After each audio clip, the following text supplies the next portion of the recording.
Shazia Hobbs is an ex-Muslim author and activist who has been vocal in criticising the state's handling of the Muslim community's crimes. Recently, her tweets criticising Sadiq Khan's inaction on female genital mutilation was read out as an example of hate speech. If you use a knife to mutilate your daughter's vagina, will the full force of the law be brought down on you? Asking for a Muslim, let's work together to end this hate. I sat down with Shazia to find out more about her tweet and her thoughts on being used as an example of extreme hate. So you asked him that, and he's used that as an example of... Hate speech. Of hate speech. For asking him that simple question. The question you was getting at, I guess, was to do with FGM. Yep. So FGM is obviously a huge problem in London. There's, I don't know how many FGM clinics have opened up. We've got an FGM zero tolerance day, so it obviously is a huge problem. Yeah, I think 55,000 British children have been victims of FGM. Yeah, so if I was a hate preacher, then would I really give a damn what they did to their children? And what's your background? My dad is a bus driver. Your dad? Is a bus driver. Is a bus driver. Like Sadiq Khan's. My dad's Pakistani, my mum's Catholic. Dad's Pakistani. You was brought up Muslim? I'm brought up Muslim. So you was brought up a Muslim. So you're a lady from the Muslim community asking a question about an epidemic of crime against young Muslim children. It doesn't happen in the Pakistani community, but it does happen to Muslim children. It happens to British children.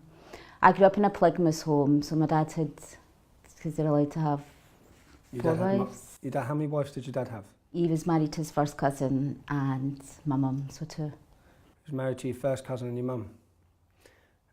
And how was that? And what, was you put into an arranged marriage, am I right? Forced marriage. Talk to me about it. An arranged marriage, you at least get to have a choice. You know, you can say no, but a forced marriage is you don't have any choice. So you had a forced marriage? When I was 18. When you was 18? For how many years? I managed to stick it out for 3 years, just under 3 years. Was it a violent marriage? Very violent. He had no interest in me. He was seeking asylum. And I was becoming too westernised. So the easy thing to do when you're becoming westernised is to marry you off. That's why, so you was married off because you was becoming westernised? When you live in the West, what else are you going to be? And then you suffered in a violent marriage. Could you mind if I ask what he did to you? He was just really violent, just raped me, beat me up, and he married me for a passport, nothing else. And would often say to me as well that he was going to get married again, which he never did, unfortunately. It would have been quite good if he took another wife. But 6 months into the marriage, I gave him the triple talaq because I didn't know that women couldn't divorce their husbands. I thought, you know, I divorce you, I divorce you, I divorce you, but only men can do it. That's within, so Muslim men just have to say, I divorce you 3 times and they're divorced in front of a witness. In front of a witness. The reason why I want to ask you these questions is because for me, for yourself, you've been a victim of problems that come with forced marriage, with problems within the Islamic community. You speak up on behalf of Muslim women? Children especially.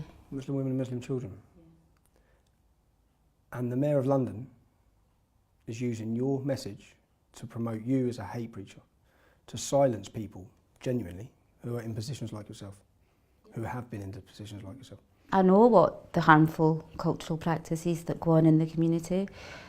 You know, he could have stood there and spoke about the rape of Muslim children, the abuse Muslim children get in mosques and at home.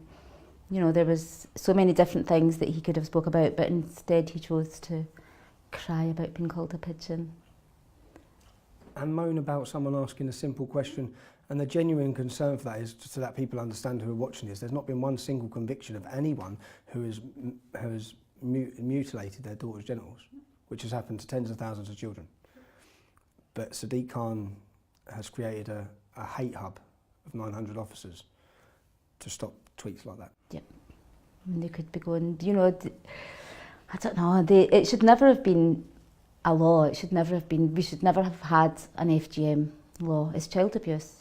Why does it need its special law, you know? At least for when they don't enforce it anyway. Exactly. So it's child abuse. If I beat my daughter, they would come and arrest me. They would take my daughter off me.